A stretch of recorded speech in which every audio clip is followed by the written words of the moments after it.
U geldi. 2. bölüm. Abduri Ketran. 3. Kabahat.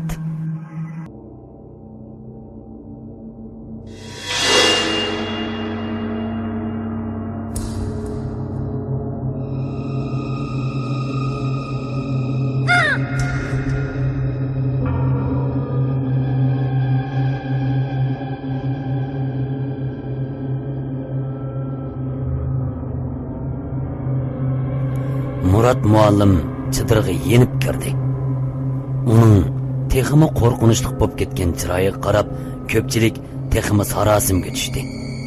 Qanday qildi? Murat muallim undamadi.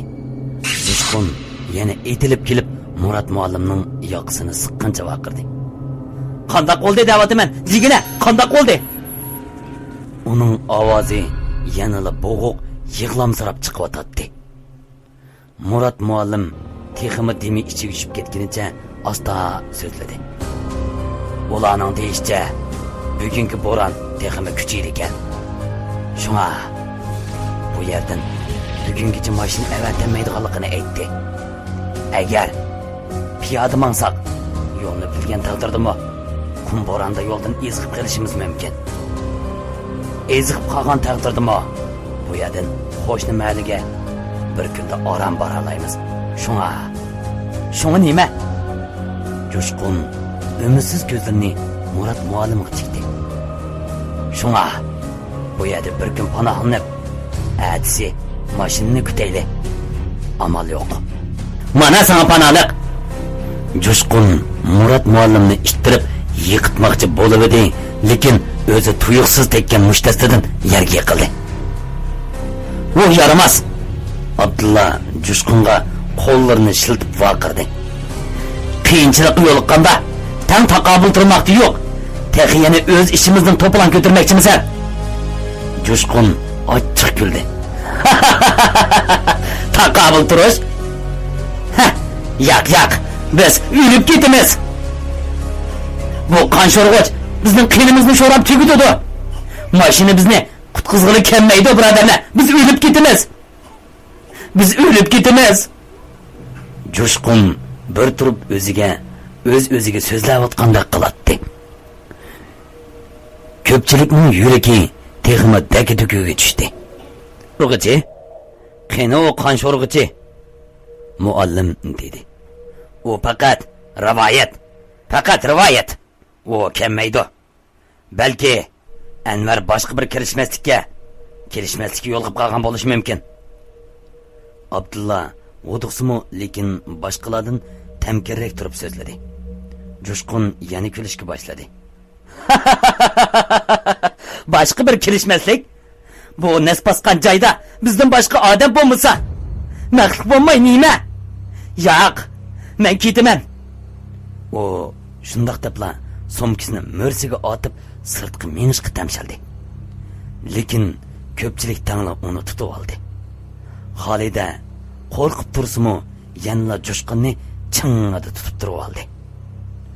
Uning qalti qirqim chechi ostidagi qop-qora ko'zidan necha tomchi yosh pildirilib qolgan edi. Jushqun, unda qilmang.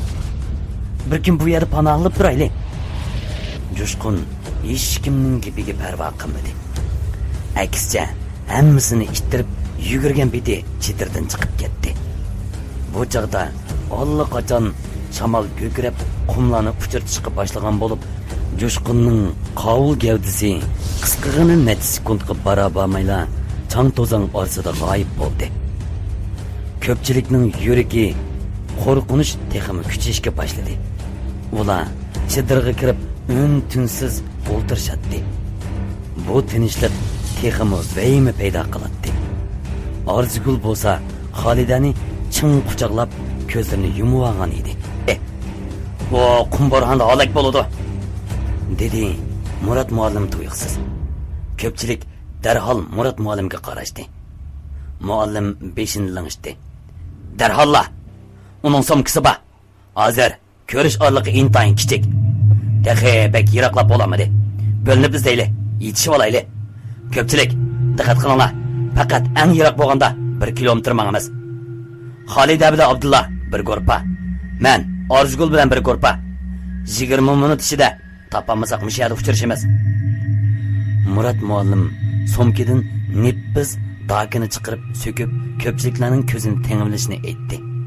Ondan har bireylarning tuxumdek toshdan onni elib olishini, har 50 qadamda birdan tashlab tosh tukkanda jo'shqin tepilmasa chidirga qaytib kelishni topaladi. Ular sirtga chiqqanda bo'ron xillili kuchayib ketgan bo'lib 3 metr nerdagi daraxtning aronli ko'gini bo'ladi. Ular dakini boshlariga o'rab qum bo'ron ichiga kirib ketdi. Ular to'xtamay jo'shqinning ismini to'laydi. Lekin kuchli qum bo'ron aman ularning ovozini besib ketdi. Orzugul oxiri mang'amay qoldi. Murat muallim uni yo'lab mangmoqchi bo'ldi. Lekin Orzugul unimadi. Muallim, men bo'lolmay qoldim. Men mushu ko'tek tuyida sizni saqlab turay. Siz yana ozroq izlab beqing. Murat muallim Orzugulning charchab mang'amay qolganligini ko'rib, uning talbiga ma'qul bo'ldi. Ham ko'tek tuyida bir qatammi ayrilmaslikni topalab, birdamli g'oyib bo'ldi. Orzugul somkisini chin quchoqlab, ko'zini yumib o'ltiradi. Uning ko'z oldida illiq uy. Ota-onasi ko'rinib, bu yerga kelganiga minglarcha pushaymon qilib, ko'zlaridan yoshlar to'kildi. Tuyuqsiz oldi tarafdan birisining intayin ichinishlik vaqirgan ovozi anglandi. Murat muallim! Murat muallim! Orzugulning ko'zlari chakchiyib ketdi. Dal shu chaqda qum bo'ronning orasidan Abdullah bilan Xolida paydo bo'ldi. Ular Orzugulni ko'rib aloqazorlik bilan so'radi. Murat muallim-chi? Orzugul gap qilmay oldi tarafni ko'rsatdi. Xolida qo'rqqandan tili kallalashdi. Ajiba, boyqa ovoz. Ular qo'rqib tursimi, oldi tarafga qarab yugurdi.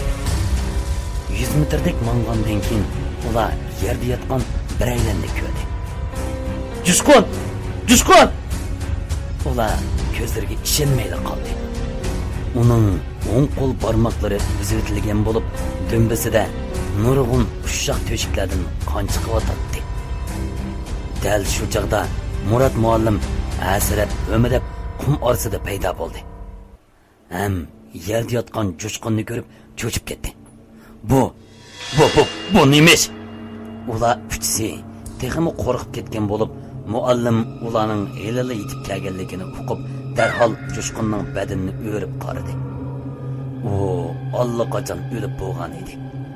Lekin ko'pchilik uning kesilgan barmog'i bilan yendiki toshqi xat yezib o'yilganligini ko'rib, qo'rqqandan yuragi chiqib ketgili tasliq qoldi. U keldi.